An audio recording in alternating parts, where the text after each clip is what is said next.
Hello students, good morning all of you and welcome again to our physics class. And we always say कि finest and easiest way to learn the concepts of physics and to prepare physics in such a easiest manner that you can start love with it. और मैं तो यही कहूँगा कि अगर आपको subject से प्रेम है, प्यार है, तो बिलीव मी वो सब्जेक्ट आपको कभी पीछे नहीं रहने देगा। तो यही एक फिजिक्स की स्पेशलिटी है कि फिजिक्स के साथ जो जितना प्रेम करेगा, जो जितना प्यार से दिल से पढ़ेगा, वो उतना ही उसके कॉन्सेप्ट्स क्लियर होंगे और उसको उतना ही उसका फेवरेट बन जाएगा वो। ठीक है, तो स्टूडेंट्स आज मेरे पास जो आर्टिकल है वो आर्टिकल आपने 10th क्लास में भी देखा है, समझा है। ठीक है, देखो बच्चों, अब मैं बातें जो कर रहा हूँ वो मैग्नेटिज्म की बातें कर रहा हूँ।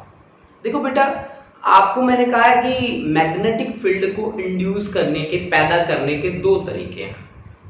या तो आप मैग्नेट ही ले लो, भाई मैग्नेट ले लिया तो ठीक है, देन इट्स ओके, मैग्नेट का तो मैग्नेटिक फील्ड होगा ही होगा। और करंट कैरिंग कंडक्टर का भी मैग्नेटिक फील्ड होता है। तो इसी बात पे हम मैग्नेटिक मोमेंट को दो तरीके से रिप्रेजेंट करते हैं। आपको पता है कि अगर मान लो मैं यहाँ पे एक नॉर्थ पोल ले लूं, दिस इज नॉर्थ पोल है ना, and this is south pole, ये आपके पास साउथ पोल है, इन दोनों के बीच सेपरेशन जो है वो 12 हम मान लेते हैं, 12 मान लेते हैं। इसकी जो पोल स्ट्रेंथ है दैट इज m, एक सिंगल मैग्नेट के लिए पोल स्ट्रेंथ क्या होती है, बराबर होती है बेटा। ठीक है ना, तो आप मैग्नेटिक डाइपोल मोमेंट को क्या बोलते हैं, magnetic dipole moment is pole strength of any pole, magnitude of pole strength multiplied by total length of dipole. This is magnetic dipole moment. Actually you have studied in the last article. अच्छा, ये बात तो है भाई magnet के लिए, क्योंकि आपके पास मैग्नेट है ना भाई, ये आपके पास एक मैग्नेट थी जिसका ये पोल नॉर्थ पोल था और ये पोल आपके पास साउथ पोल था, ये आपके पास मैग्नेट थी, ऐसे है ना, ये आपके पास मैग्नेट थी। आपने बात पूरी कर दी, आपने कहा कि magnetic dipole moment is equal to m into 12, मेरे को कोई दिक्कत नहीं है, आपने बता दिया। ठीक है, अब आपने कहा कि सर जी करंट फ्लो कर रहा है एक लूप से इस तरह से, उसमें अपर जो है मेरे को ऐसे दिख रहा है। ठीक है, अपर मेरे को दिख रहा है कैसे करंट का फ्लो मेरे को दिख रहा है ऐसे क्लॉकवाइज, ऐसे क्लॉकवाइज, और नीचे वाला एंटी क्लॉकवाइज दिख रहा है मेरे को। ठीक है, नीचे वाला एंटी क्लॉकवाइज दिख रहा है। अब क्लॉकवाइज और एंटी क्लॉकवाइज में मैंने दो पोलरिटी बताई, एक नॉर्थ पोलरिटी, एक साउथ पोलरिटी, यानी कि यहां पे भी डाइपोल बन गया। डाइपोल का मतलब दो पोल बन गए, ऊपर वाला नॉर्थ, नीचे वाला साउथ, ऐसे बन गया। ठीक है ना, सॉरी, ऊपर वाला साउथ, नीचे वाला नॉर्थ बन गया, है ना। तो अब यहां पे भी डाइपोल मूवमेंट होगी, तो that dipole movement is current into area, current into area, और area is a vector quantity. ठीक है ना, current into area. Okay guys, अब देखो मेरी बात सुनो, मतलब यहां पे इस मैग्नेटिक मोमेंट को करंट की फॉर्म में लिखना और पोल स्ट्रेंथ की फॉर्म में लिखना, इसका पर्पस क्या है मेरा? इसका पर्पस ये नहीं है कि मैं यहाँ पे कोई एक्टिंग मार रहा हूं कि ये लो मैंने ये भी निकाल दिया, ना ना भाई, इसकी मैग्नेटिक मोमेंट की डिपेंडेंसी है इस पे, करंट पे और एरिया जो उसने एनक्लोज किया है। ओके गाइस, तो आप ये बात समझ पा रहे हैं कि मैं क्या कह रहा हूं कि that depends on the current and area. तो आपने क्लास 11th में डायमेंशनल एनालिसिस में फॉर्मूले बनाए तो थे, आपको याद होगा कि अगर डिपेंडेंसी हमारी किसी भी फिजिकल क्वांटिटी की डिपेंडेंसी उस पे है तो हम ऐसे कर सकते हैं, तो कर सकते हैं, तो कर दो भाई, कर दिया। फिर तो मैग्नेटिक मोमेंट क्या होगा, करंट इनटू एरिया। अगर नंबर ऑफ टर्न्स n है तो NIA, है ना। और this is magnetic moment for a magnet, this is for current carrying conductor, क्योंकि मैग्नेटिक फील्ड ना केवल मैग्नेट का होता है बट ऑल्सो एक करंट कैरिंग कंडक्टर का भी होता है। इस बात को आप गांठ बांध लें, ठीक है, कि मैग्नेटिक फील्ड को इंड्यूस करने का केवल एक तरीका नहीं है कि मैग्नेट ले लो ना, करंट कैरिंग कंडक्टर लेके भी आप काम कर सकते हैं। अब देखो एक सिंपल सा हमने यहाँ पे एक लॉजिक लिया है जहां पे करंट का फ्लो कुछ ऐसा एंटी क्लॉकवाइज है। एंटी क्लॉकवाइज अगर करंट का फ्लो है, ऐसे एंटी क्लॉकवाइज करंट का फ्लो है, तो वो हमेशा किस पोलरिटी को शो करेगा, नॉर्थ पोलरिटी को शो करेगा। ठीक है, ये देखिए इस तरह से, ये नॉर्थ पोलरिटी को शो करेगा। अगर उसका फ्लो क्लॉकवाइज है, करंट का फ्लो क्लॉकवाइज है, तो वो फेज किसकी तरह बिहेव करेगा? ये देखिए यहां पे करंट का फ्लो क्लॉकवाइज है, ऐसा, ठीक है, ऐसा है करंट का फ्लो, तो वो आपका हमेशा साउथ पोल की तरह बिहेव करेगा, हमेशा साउथ पोल की तरह बिहेव करेगा। अब देखो बच्चों, अब तक हमने क्या सीखा था? अब तक हमने सीखा था कि राइट हैंड थंब रूल लीजिए, thumb points in the direction of current, then curl of finger will represent the direction of magnetic field. ये आपने सीखा था, है ना, जब हमने इस चैप्टर की स्टार्टिंग करी, ऑरस्टेड का एक्सपेरिमेंट पढ़ा, स्नो रूल हमने पढ़ा, उसके साथ साथ ही हमने कहा कि करंट कैरिंग कंडक्टर के चारों तरफ मैग्नेटिक फील्ड होता है कंसेंट्रिक सर्कल की फॉर्म में। ये बातें हमने करी थी, आपको याद भी होगा ये बातें, है ना, कि हमने क्या कहा था कि this thumb points in the direction of current, then curl of finger points in the direction of magnetic field. आज बात उल्टी हो गई, आज थंब पॉइंट कर रहा है इन the direction of magnetic field and curl of finger represent the direction of current. मतलब अगर करंट सर्कुलर, कंसेंट्रिक सर्कुलर ऐसे इस फॉर्म में करंट ट्रेवल कर रहा है, तो फिर मैग्नेटिक फील्ड की डायरेक्शन को रिप्रेजेंट करेगा कौन? Thumb will point. यानी कि अब मैग्नेटिक फील्ड की ये डायरेक्शन है, तो कर्ल ऑफ फिंगर यानी कि करंट की डायरेक्शन कैसी है? This is the direction of current, this is the direction of current. यहां पे ऐसी डायरेक्शन आपको मिलेगी, ऐसी डायरेक्शन, ठीक है, तो this is the direction of current, ठीक है। अगर हम इसकी डायरेक्शन को रिवर्स कर देते हैं, मैग्नेटिक फील्ड की डायरेक्शन को अगर मैंने रिवर्स कर दिया, तो फिर ऐसे हो जाएगी डायरेक्शन किसकी? करंट की। This is the direction of current, ठीक है, ऐसे आप रिप्रेजेंट कर सकते हैं इस तरह से, ठीक है। तो this is the most important thing students, जो हमें प्रिपेयर करनी है, जो हमें इस चैप्टर के साथ डील करते हुए हमें हमेशा याद रखनी है। अब देखो कुछ एक आज मैं बहुत ही इंपॉर्टेंट चीजें लेके आया हूं इस चैप्टर की, और वो अच्छी बातें हैं हमारे पास। Magnetic flux and flux density. Magnetic flux से हम कैसे डील करते हैं?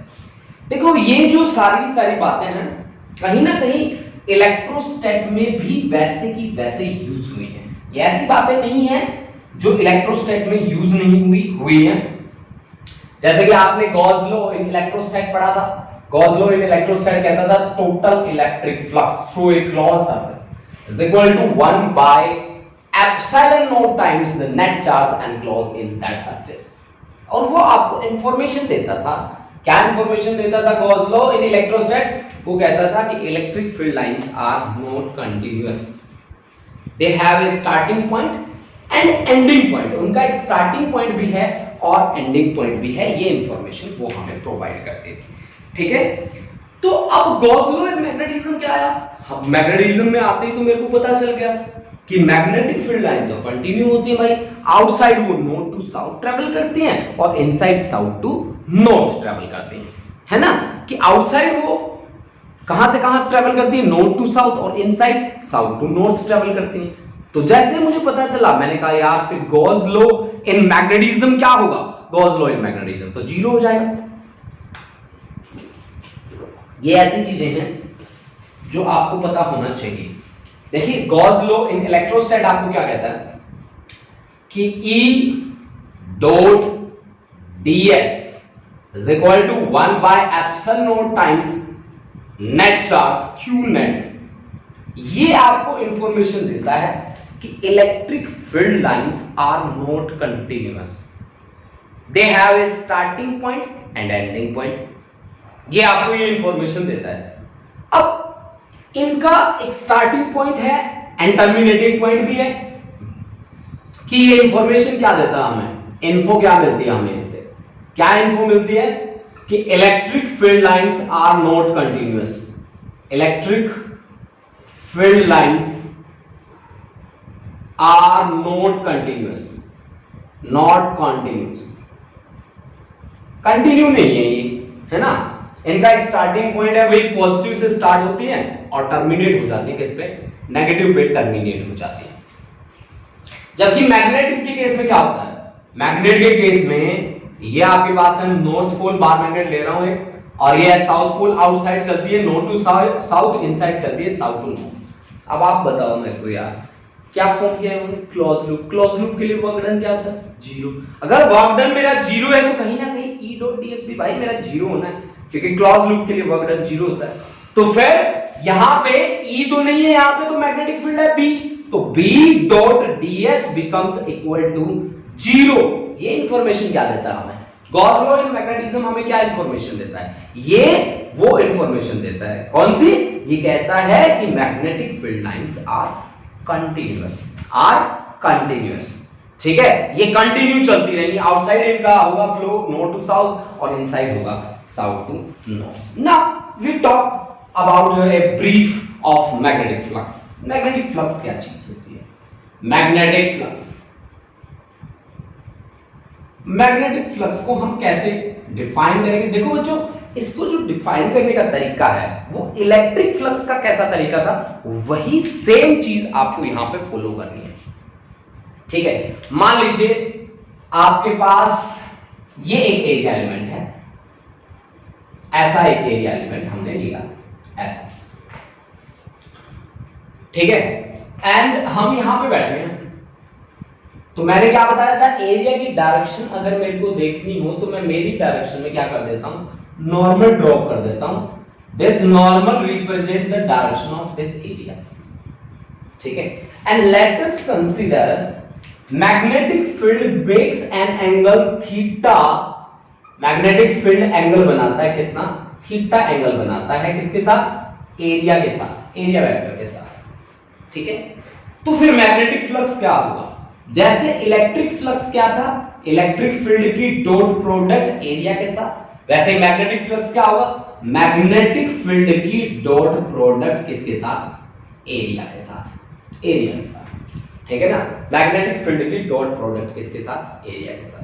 यानी कि मैं क्या लिख सकता हूं उसको, मैं डॉट प्रोडक्ट को अगर ओपन करूं तो this is the product of their magnitude with cos of angle between them, B A cos of theta, क्योंकि डॉट प्रोडक्ट है, स्केलर प्रोडक्ट है, फ्लक्स एक स्केलर क्वांटिटी है, इसका सीधा सीधा मतलब यही है बस, ठीक है ना। इसका सीधा सीधा मीनिंग, जहां पे मैंने डॉट प्रोडक्ट लिख दी, आप सीधा सीधा समझ लो कि दिस इज स्केलर प्रोडक्ट। आपको पता भी है कि dot product is a scalar product, ठीक है। जैसे कि आपने वर्क डन में किया था, वर्क डन को आपने क्या कहा, फोर्स और डिस्प्लेसमेंट की डॉट प्रोडक्ट होता है, तो डॉट प्रोडक्ट होता है ना, तो उसका रिजल्ट हमेशा एक स्केलर क्वांटिटी होता है, ठीक है भाई, रिजल्ट हमेशा एक स्केलर क्वांटिटी होता है। तो यहां पे भी तो डॉट प्रोडक्ट आया है, डॉट प्रोडक्ट किस किस की है, मैग्नेटिक फील्ड की है, एरिया की है, दैट व्हाट इट मीन, कि इसका मतलब ये है कि मैग्नेटिक फ्लक्स कैसा क्वांटिटी है, एक स्केलर क्वांटिटी है। Okay students, now we move to our article.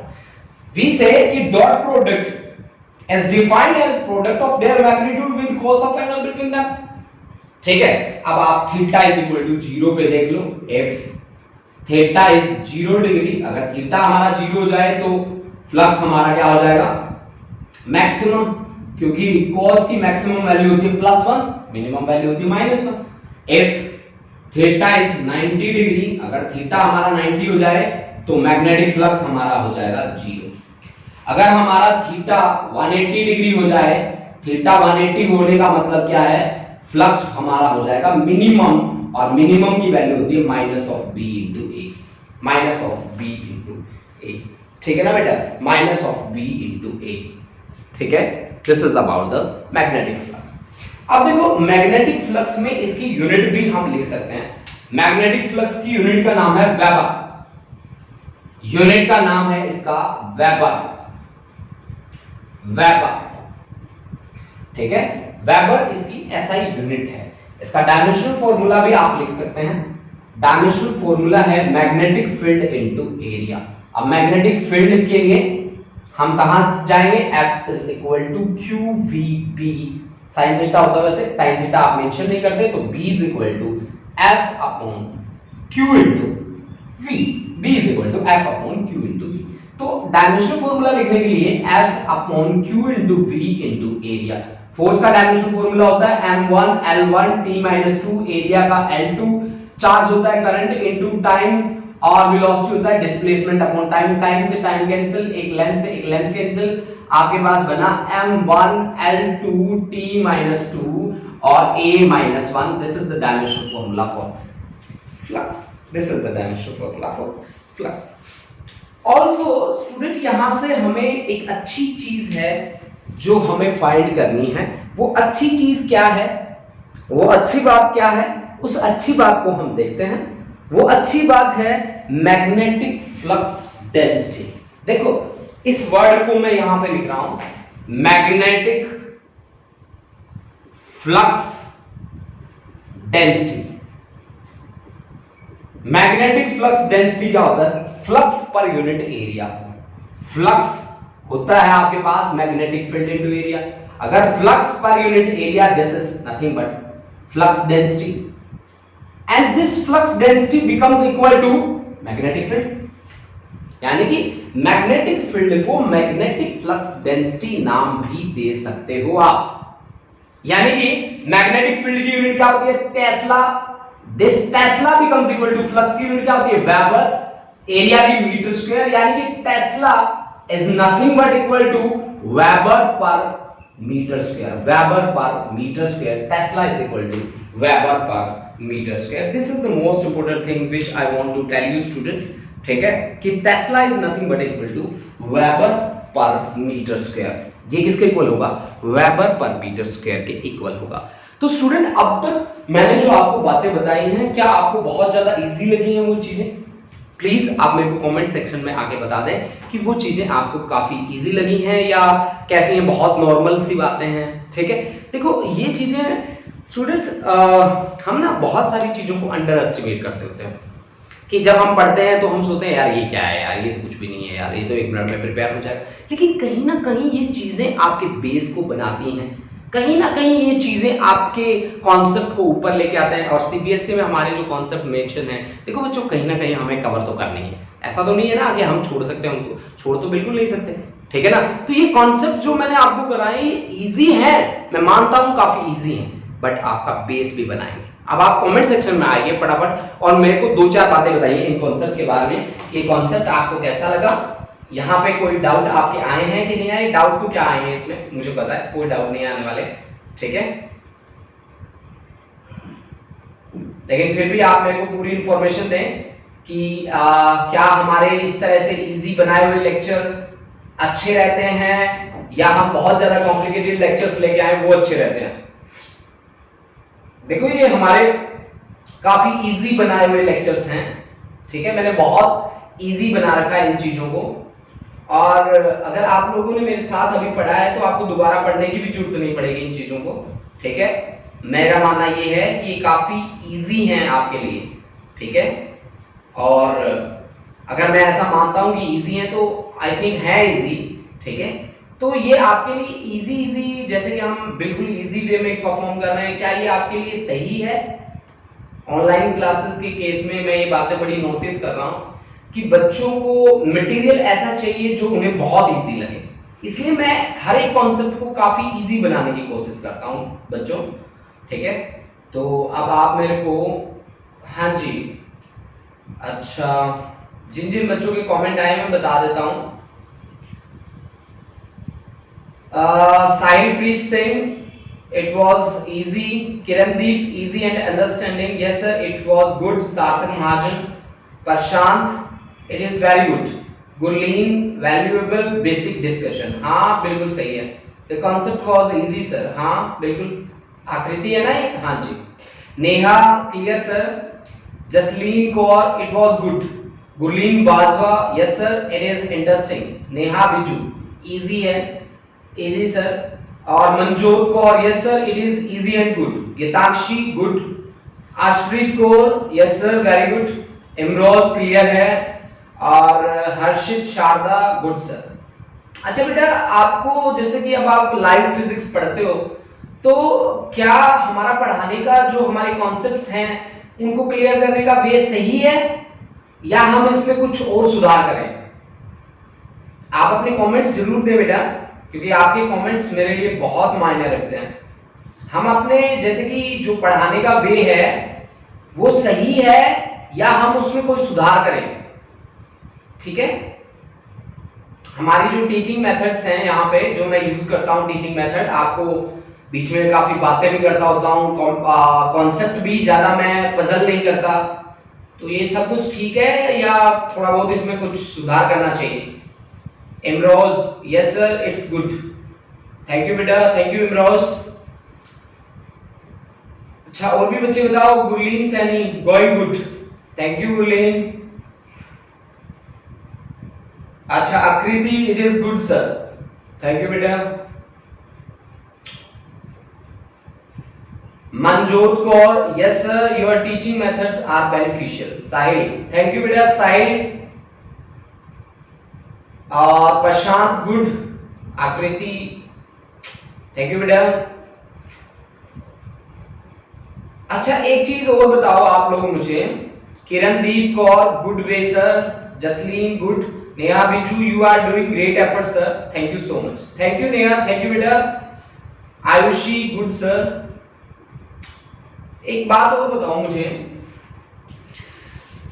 सभी बच्चों को मैं लाइव कैमरा के सामने आके पूछ रहा हूं आपसे, एक बात बताओ मुझे, क्या आपको रिवीजन की जरूरत है? क्या आप ऐसा सोचते हो कि हमें सर थोड़ा रिवाइज भी करवा के चलो? कहते हो तो मैं थर्ड चैप्टर आपका रिवीजन कर देता हूँ। एक ब्रीफ रिवीजन हम ले लेते हैं सभी बच्चे, क्योंकि मैंने आपको कहा था कि मैं वीक के 2 दिन ऐसे रखूंगा जहां हम कहीं ना कहीं रिवीजन की भी बात करेंगे। तो क्या कहते हैं आप लोग कि रिवीजन कराना चाहिए या रिवीजन कुछ सिलेक्टेड आर्टिकल्स की होनी चाहिए? आप मेरे को ये बात बताइए कि क्या कंप्लीट रिवीजन होनी चाहिए या सिलेक्टेड आर्टिकल? जैसे कि ये थर्ड चैप्टर है, मूविंग चार्ज एंड मैग्नेटिज्म, तो मेरे को ये थोड़ा सा पजलिंग लगा चैप्टर, क्योंकि यहाँ पे बहुत सारे बच्चे नए भी जुड़े, बहुत सारे बच्चे बीच में छोड़ भी चुके थे, वो भी बच्चे आए यहाँ पे, ठीक है। तो कहीं ना कहीं मेरे को ऐसा लगता है कि यार इस चैप्टर में ना बच्चों के डाउट्स होने चाहिए। तो क्या ये बात सही है जो मैं सोचता हूँ? अगर ये सही है तो भी आप मेरे को बताइए कि क्या मुझे स्टार्टिंग से दोबारा आपकी रिवीजन करानी चाहिए या फिर सिलेक्टेड आर्टिकल्स की रिवीजन करानी चाहिए? आ जाओ कमेंट बॉक्स में, आ जाओ, बताओ मेरे को ये बातें कि कैसे करना चाहिए हमें। बताओ बेटा फटाफट।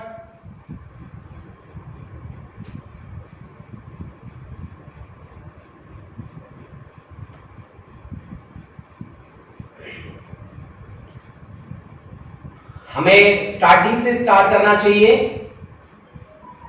कि फिर कुछ कॉन्सेप्ट उठाने चाहिए कि हाँ जी कॉन्सेप्ट उठा के हम काम करेंगे? बताओ बेटा, कमेंट बॉक्स में आओ सभी बच्चे। ये आकृति, मनजोत, साहिल, प्रशांत, तरशेम, किरणदीप, जसलीन, नेहा, आयुषी, ठीक है। Difficult topic revision should be done. Prashant कह रहा है कि भी डिफिकल्ट टॉपिक करने चाहिए हमें। Gurleen, selected article revision sounds good.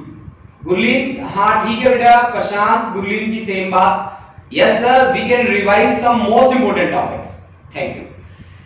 अच्छा मनजोत, सिलेक्टेड आर्टिकल्स करो सर, ठीक है। Tarsem, selected articles. Neha, sir we need a brief complete sum up of the whole syllabus. Very good बेटा, मैं भी यही कोशिश कर रहा हूं। Ayushi, selected topics, okay. Imroz, only selected topics sir, okay Imroz. Kirandeep Kaur, selected articles, okay Kiran. Geetakshi, यानी कि सभी बच्चे कह रहे हैं कि सिलेक्टेड और जो डिफिकल्ट टॉपिक्स हैं वो आप हमें कवर करा दीजिए, ठीक है। वो हमारी काफी हेल्प करने वाले हैं, ठीक है। मैंने आपकी बात बिल्कुल अच्छे से मान ली और सुन भी ली, ठीक है, और मैं समझ भी चुका हूं कि हमें क्या करना चाहिएगा, ठीक है। तो आपकी जो बातें हैं उन बातों से कंक्लूजन यही निकला है कि हम कुछ एक सिलेक्टेड आर्टिकल्स ले लें और उन सिलेक्टेड आर्टिकल्स को ही हम आपका रिवीजन कराएं, ठीक है बेटा। तो मैं कुछ एक सिलेक्टेड आर्टिकल्स लूंगा। देखो फ्राइडे और सैटरडे मैं आपको रिवीजन दूंगा, ठीक है। उस दिन मैं आपको कोई भी एक्स्ट्रा काम नहीं कराऊंगा, कोई आगे नहीं कराऊंगा। हर फ्राइडे सैटरडे अगर आपकी क्लासेस रही सैटरडे को भी, तो फ्राइडे और सैटरडे का जो दिन है वो कंप्लीट आपका रिवीजन डे रहेगा। देखो अगर आप लोग कहते हो कि सर जैसे हम है ना एक अलग ट्रेंडिंग शुरू कर रहे हैं, बट पहले मैं क्या सोच रहा था कि पहले सारे बच्चे मेरे लाइव आना शुरू हो जाएं, क्योंकि बहुत सारे बच्चे और वी कैन से 70% 80% बच्चा तो अब भी लाइव नहीं आ रहा, ठीक है। एंड ये थोड़ा सा एम्बैरेसिंग सिचुएशन हो जाता है मेरे लिए कि यार हम इतना अच्छा कंटेंट प्रिपेयर करते हैं और बच्चा हमारा जुड़ता नहीं है लाइव क्लासेस में। लाइव क्लासेस में क्यों नहीं जुड़ता उसका भी मुझे पता है, ठीक है। I can understand each and everything and और हम सबसे बड़ी बात क्या है कि हम अब टाइम ऐसा है कि इसमें हम थोड़े से हेल्पलेस हैं, मजबूर हैं कि हमें लाइव लेसन देने पड़ते हैं। ठीक है, हम क्लासेस वगैरह अरेंज नहीं कर सकते कि ऐसे अरेंज कर दें कि भाई हाँ फिजिकली बच्चे आ रहे हैं उनको पढ़ा दें। तो बहुत सारे ऐसे बच्चे हैं जिन्होंने पढ़ाई से थोड़ा सा दूर जा चुके हैं, मैं समझ सकता हूँ। ठीक है, मैं भी एक स्टूडेंट रहा हूँ ऑफ कोर्स। ठीक है, तो मुझे भी एक स्टूडेंट की बात का पता है कि हाँ यार क्या प्रॉब्लम्स होती हैं, हाँ मैं भी समझ सकता हूँ। लेकिन देखो बेटा, अब टाइम ही ऐसा है कि हमारे पास और कोई ऑप्शन नहीं है, और अगर हमारे पास कोई ऑप्शन नहीं है तो बेटा फिर आपको यहाँ जुड़ना पड़ेगा, आपको यहीं से सीखना पड़ेगा।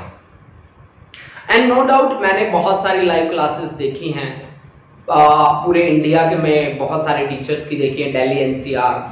ठीक है, मैंने कोटा में भी लाइव क्लासेस देखी हैं, कोटा के टीचर्स की भी। तो कहीं ना कहीं मेरे को हमारे स्कूल की क्लासेस इंडिया में, मुझे जहाँ तक मुझे लगता है इंडिया में ठीक अच्छी पोजीशन में है हमारी क्लासेस। ऐसा नहीं है कि बिल्कुल ही घटिया क्लासेस हैं हमारी लाइव क्लासेस। जहाँ तक मुझे लगता है मुझे बहुत अच्छी लगती है यहाँ की लाइव क्लासेस। मैं टीचर्स के एफर्ट्स देखता हूँ, हमारे टीचर्स के एफर्ट्स बेस्ट एफर्ट्स हैं। तो बेटा जब टीचर आपके बेस्ट एफर्ट दे रहे हैं तो आपको भी उनके साथ कनेक्ट होना चाहिए। अगर आप जुड़ोगे तो बेनिफिट किसका? आपका।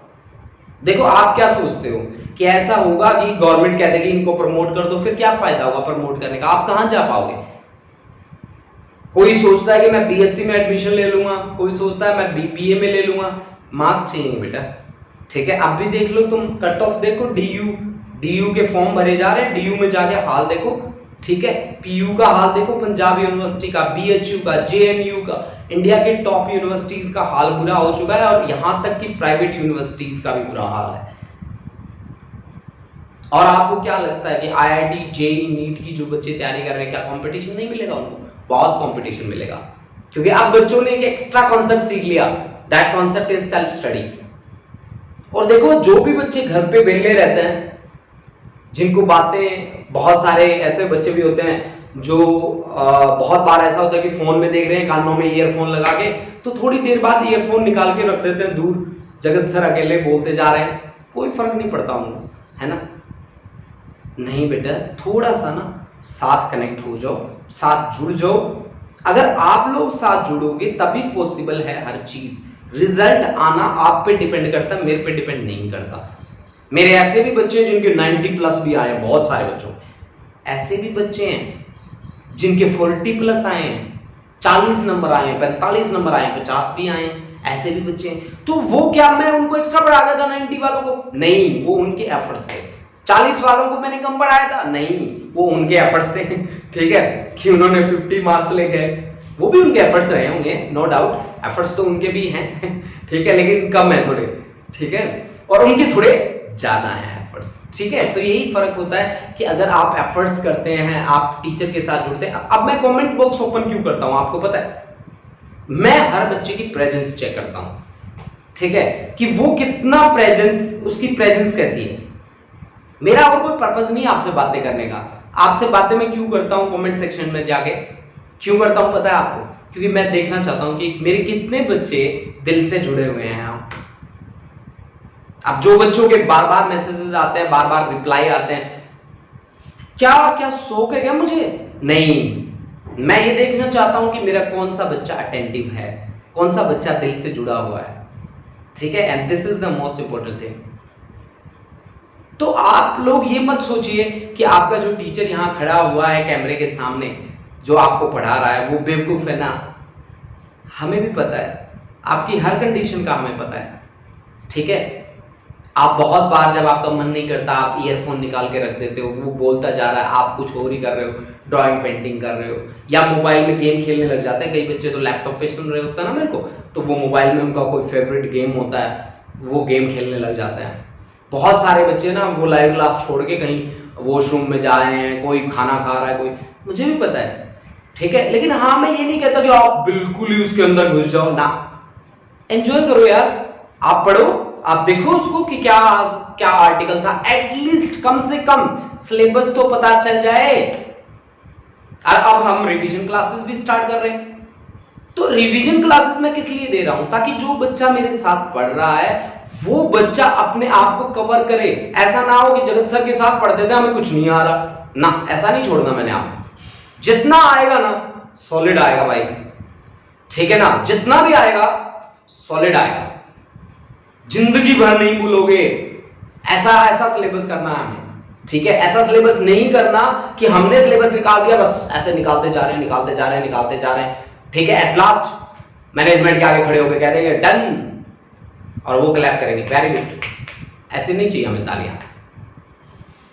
हमने सिलेबस को ऐसे करना है कि जितना भी करेंगे उतना हमें आएगा, और आएगा भी कैसे, टिप्स पे आएगा। This is my target students, ठीक है। तो इसी टारगेट के साथ मैं आपको कनेक्ट करना चाहता हूं, ठीक है। आप अपने जो कलीग्स हैं उनको भी इन चीजों के लिए मोटिवेट करें, उनको भी ये बातें बताएं कि हमारी क्लासेस इस तरह से होती हैं। मैं ये नहीं कहता कि आप यहाँ इस क्लास में बैठे हैं आप रट्टे मारने शुरू कर दो और आप है ना ऐसे शुरू हो जाओ जैसे कि बस अंधाधुंध ना। आप देख लो, एंजॉय करो क्लास को। सर पढ़ा रहे हैं, क्या पढ़ाया सर ने, फ्लक्स और फ्लक्स डेंसिटी एक ही चीज होती है, ठीक है। देखो क्या कनेक्टिविटी है इनमें। फ्लक्स क्या होता है, नंबर ऑफ फील्ड लाइंस होती हैं। फ्लक्स एक्चुअल में हमें यही तो बताता है, नंबर ऑफ फील्ड लाइंस। तो इनके बेसिक्स आपको कवर करने हैं, ठीक है ना। आपको बेसिक इनके कवर करने, आप हल्की हल्की चीजें प्रिपेयर करना स्टार्ट करोगे, दो कॉन्सेप्ट भी पर डे करोगे तो एक महीने में 60 कॉन्सेप्ट्स आपके प्रिपेयर हो जाते हैं। एक महीने में 60 मत मानो, 22 या 40 मान लो, 40 कॉन्सेप्ट्स आपके प्रिपेयर हैं। और फिजिक्स में ज्यादा कॉन्सेप्ट नहीं है, गिने चुने ही है आपकी 12th में। 12th काफी इजी रहती है in comparison to class 11th के कंपैरिजन में काफी इजी रहता है 12th, ठीक है। हाँ 11th में वैसे इजी रखना चाहिए 11th में, क्योंकि बच्चा 10th से निकल के आता है और 10th से निकलते ही उसको एकदम इतना बड़ा सिलेबस दिखा के डरा दिया जाता है, और कुछ डराने का काम कर देते हैं ये बड़े बड़े इंस्टीट्यूट वाले। ऐसे ऐसे क्वेश्चंस डाल देते हैं कि बच्चा खुद ब खुद कहता है यार बहुत डिफिकल्ट है। भाई होगा ही नहीं भाई। उनकी ये बात सुन के ना बच्चा क्या करता है, भागता है फिर जी की तरफ, भागता है आकाश की तरफ, ठीक है, भागता है रेजोनेंस की तरफ, कोई भागता है कोटा की तरफ, कोई भागता है दिल्ली की तरफ, है ना। तो कोई कहीं भागता है फिर, और वो भगाते हैं, समझ रहे हो। तो जरूरी थोड़ी ना है कि आप बहुत तगड़े इंस्टीट्यूट में जाके आईआईटी क्वालिफाई करोगे। आईआईटी तो आपके दिमाग पे है भाई, आपके माइंड पे है। आपका दिमाग अगर कहता है कि yes I can do, then you can do, ठीक है। और आपके दिमाग ने, आपके मन ने कह दिया नहीं यार नहीं होगा, है ना, नहीं होगा यार, पॉसिबल ही नहीं है, मैंने बहुत ट्राई किया नहीं हो रहा, ठीक है। फिर ऐसे बच्चों के एक दो फ्रेंड भी ऐसे होते हैं, फोन करते हैं, स्पेशली लड़कियां फोन करती हैं अपनी फ्रेंड को, यार तेरे से हो रहा है।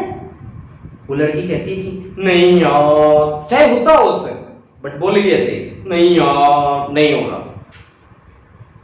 और उसका भी मन पहले से टूटा होता है, थोड़ा सा और टूट जाता है, कहता है इससे भी नहीं हो रहा तो मैं क्यों करूं। क्योंकि यहां पे सारा खेल कैसे चलता है पता है, लोग क्या कहेंगे, लोग क्या सोचेंगे, बस इसी पे तो खेल चलता है, इसी पे तो दुनिया चलती है हमारी। पड़ोसी क्या सोचेगा, है ना, साथ वाले स्टूडेंट, साथ वाले फ्रेंड्स क्या सोचेंगे, इसी पे तो दुनिया चलती है ना। पड़ोसियों का बच्चा फिरजी में जा रहा है, मम्मी हर रोज पापा को ताने मारती होती है कि देखो हमारे बच्चे को भी फिरजी भेजो। क्यों, फिरजी भेजने से पंख लग जाएंगे क्या? नहीं, पंख कैसे लगेंगे, अपने कॉन्फिडेंस से लगेंगे, ठीक है। तो इन्हीं बातों के साथ मेरे साथ जुड़ जाओ। अगर आप दिल से जुड़ोगे तो मैं आपको पीछे नहीं रहने दूंगा, ठीक है। नेक्स्ट देखो, मैं आज कुछ एक छोटी छोटी डेफिनेशन, छोटी छोटी बातें लेके आया हूं, and that thing is magnetic intensity. Magnetic intensity,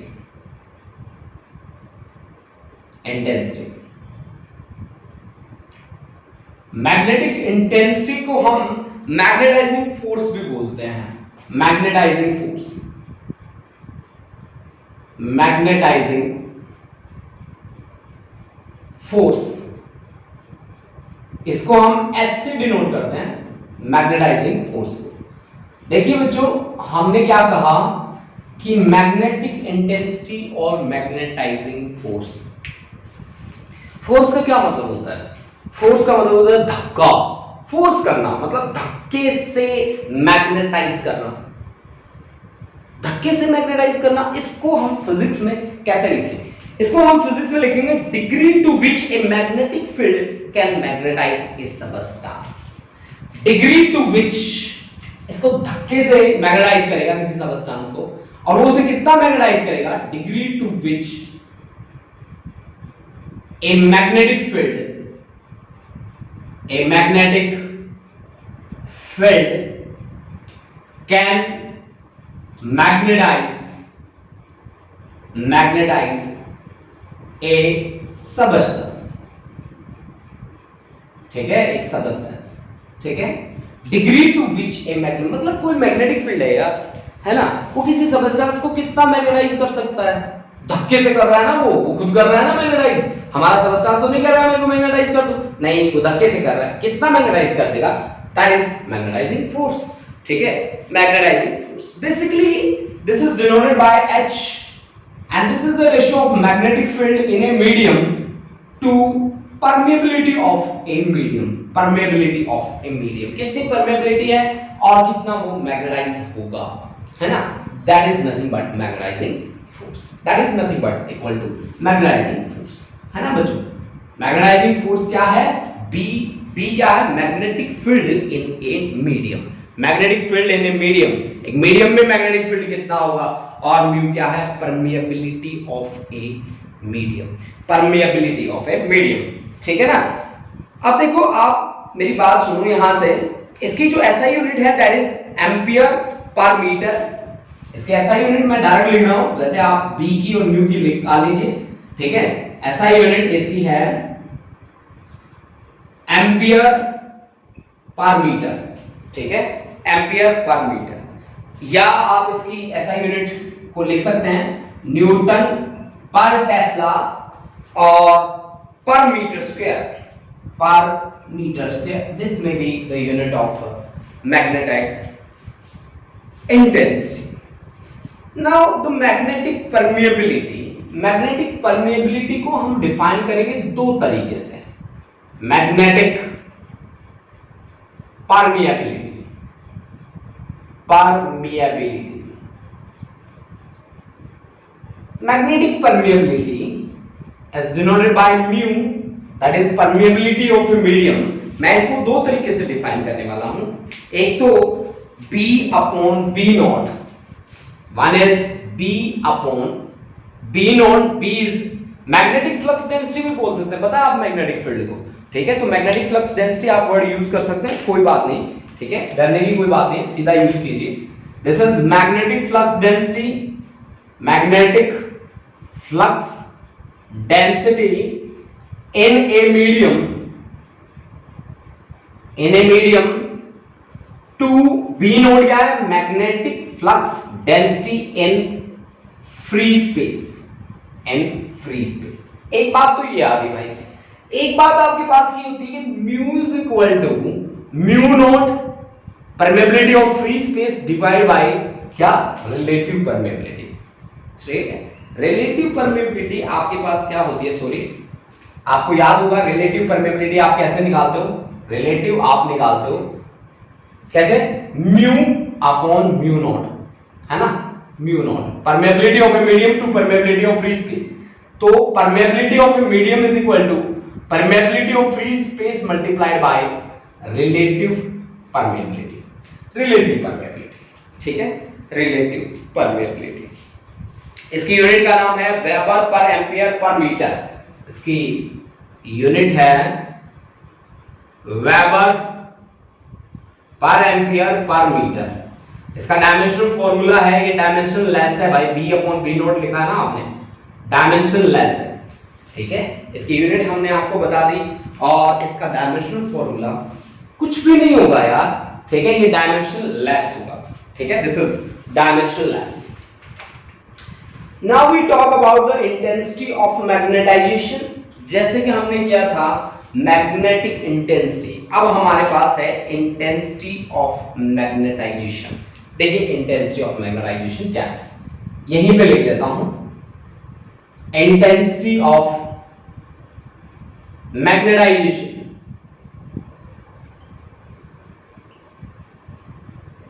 intensity of magnetisation और मैग्नेटाइजिंग फोर्स में क्या फर्क है? मैग्नेटाइजिंग फोर्स का मतलब था कि कोई मैग्नेटिक फील्ड किसी सबस्टेंस को कितना मैग्नेटाइज करता है, और इंटेंसिटी ऑफ मैग्नेटाइजेशन में उसका उल्टा है कि कोई सबस्टेंस अपने आप को कितना मैग्नेटाइज करता है जब हम उसको एक्सटर्नल फील्ड में रखते हैं। Degree of magnetization of A substance when it is placed in external magnetic field. ठीक है, आप मेरी बात समझ गए होंगे। ठीक है, degree to which a substance is magnetized, इसकी डेफिनेशन मैं लिख रहा हूं, degree to which a substance is magnetized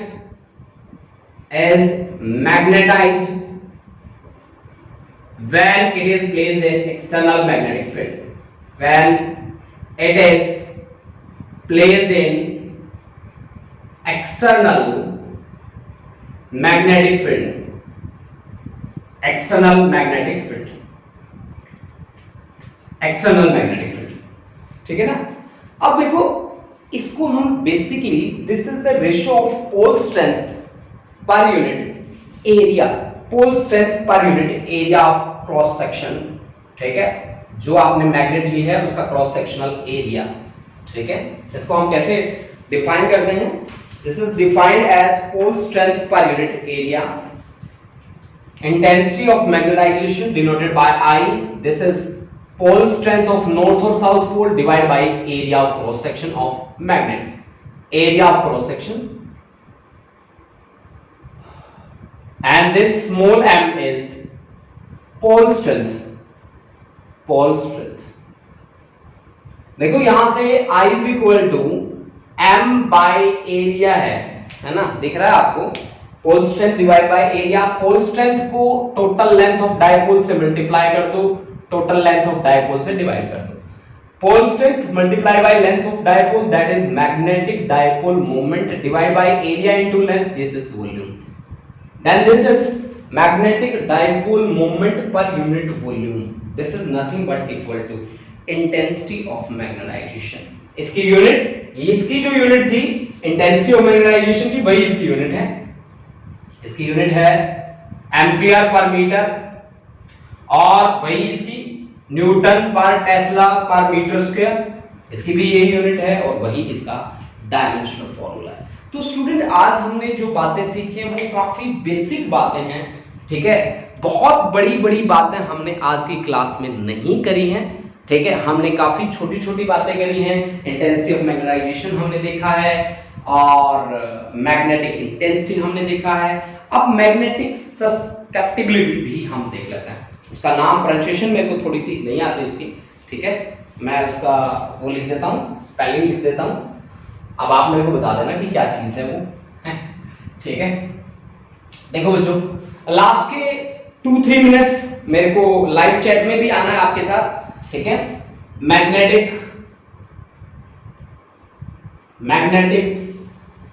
susceptibility, देखो बच्चों, इसको हम कहीं ना कहीं Xi m से डिनोट करते हैं, and this is nothing but equal to ratio of intensity of magnetization to magnetizing force. देखो, intensity of magnetization to magnetizing force, भाई आप कितनी फोर्स लगाते हो वो कितना मैग्नेटाइज होता है। जैसे कि हमारा आयरन है, लोहे का टुकड़ा आप ले लो, लोहे पे थोड़ा सा मैग्नेटिक फील्ड लगा दो, वो बहुत ज्यादा मैग्नेटाइज हो जाता है। तो आयरन का Xi m का वैल्यू बहुत बड़ा है, किससे? 1 से। लेकिन जैसे कि रबड़ है, रबड़ पे मैग्नेटिक फील्ड लगा दो, क्या वो मैग्नेटाइज होता है? नहीं होता। तो उसका H आप कितना बढ़ा दो, I उसका नहीं बढ़ेगा, तो उसकी वैल्यू मच लेस देन किससे? 1 से बनेगी, है ना। तो इस तरह से ये Xi m क्या डिसाइड करता है? उनकी मैग्नेटिक प्रॉपर्टीज को डिसाइड करता है सबस्टेंसेस के, कि सबस्टेंस अपने आप को कितना मैग्नेटाइज कर सकता है, ये डिसाइड करता है कौन? Magnetic susceptibility. ठीक है, कल हम रिलेशन पढ़ेंगे परमेबिलिटी और सस्केप्टिबिलिटी में। देखो स्टूडेंट्स, आज का हमारा ये लेक्चर था, काफी इजी लेक्चर था हमारा। ठीक है, और अगर आप मेरी बातों से थोड़ा भी मोटिवेट हुए हो तो प्लीज अपने फ्रेंड्स को भी थोड़ा मोटिवेट करो, जो अपना टाइम वेस्ट कर रहे हैं, घर पे बैठे हैं, वेले हैं, जो पढ़ नहीं पा रहे हैं। प्लीज आप उनको कहो कि जगत सर के पास एक बार फोन करो, मैं उनको गाइड करूंगा। क्योंकि मुझे जहां तक लग रहा है मेरा 70-80% बच्चा तो अपना टाइम वेस्ट कर रहा है। ठीक है, जब हमारे पास और कोई ऑप्शन नहीं है तो क्यों ना हम उनको अच्छे से गाइड करें। हमारे वो फ्रेंड्स हैं एटलीस्ट, है ना, तो उनको अच्छे से गाइड करें और उनको थोड़ा सा कहें कि आप क्लासेस में बैठ जाओ। ठीक है ना, तो आप ये बातें जरूर कहें अपने फ्रेंड्स को। ठीक है, आइए आप कमेंट बॉक्स में आइए और आप मेरे को बताइए कि मेरे व्यूज आपको मेरे व्यूज ने, आप ये कह सकते हैं कि मेरे जो बातें हैं आपको कैसी लगी। अगर अच्छी लगी हो तो भी बताएं, अगर कोई बात गलत हो तो भी बताएं, कोई डाउट हो तो भी बताएं, आज का लेक्चर कैसा था तो भी बताएं। ठीक है, आइए कमेंट बॉक्स में आइए फटाफट।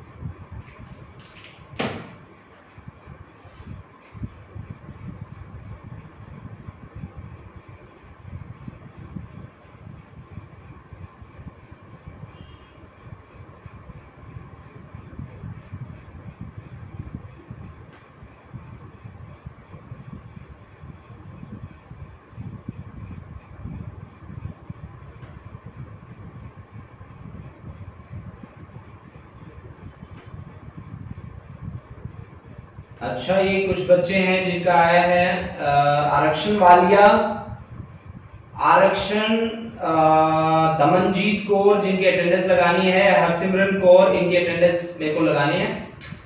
अच्छा, Imroz sir your writing is very good. अच्छा, थैंक यू इमरोज। आरक्षण वालिया, आप तो पूरे लेक्चर में थे नहीं बेटा। आरक्षण, आप मेरे को कॉल करना आरक्षण, ठीक है। Kirandeep Kaur, very nice and interesting lecture sir, thank you Kiran. Sahilpreet Singh, हाँ जी, साहिल एक ऐसा बच्चा है जो रेगुलर है, मेरी क्लास का रेगुलर बच्चा है। साहिल है, किरणदीप है, गीताक्षी है, एमनंदन है, अर्शप्रीत कौर है, गुरलीन सैनी है। ये ऐसे बच्चे हैं जो मेरी क्लास में रेगुलर हैं। हाँ, प्रशांत भी है, ठीक है। जसलीन कौर भी रेगुलर है, नेहा बिजू, हर्षित शारदा, मनजोत कौर, ठीक है। और ये सारे के सारे बच्चे मेरी क्लास के रेगुलर बच्चे हैं, ठीक है।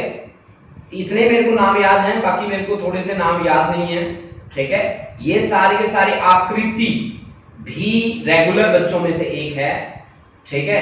दमनजीत कौर भी रेगुलर बच्चा है, ऐश भी रेगुलर बच्चा है हमारा, इमनंदन प्रीत कौर ये भी रेगुलर है, और पायल जारियाल ये भी रेगुलर बच्चा है, मनरीत कौर 12C का ये भी रेगुलर बच्चा है। ये हमारे कुछ एक रेगुलर बच्चों के नाम मैंने बताए हैं। बाकी ऐश सर रियली नाइस लेक्चर, हाँ ऐश भी रेगुलर बच्चा है हमारी क्लास का, ठीक है।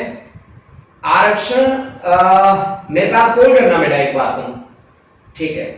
Manreet Kaur, class was good sir. Gurleen Saini, fabulous lecture, great encouragement from your side, thank you sir.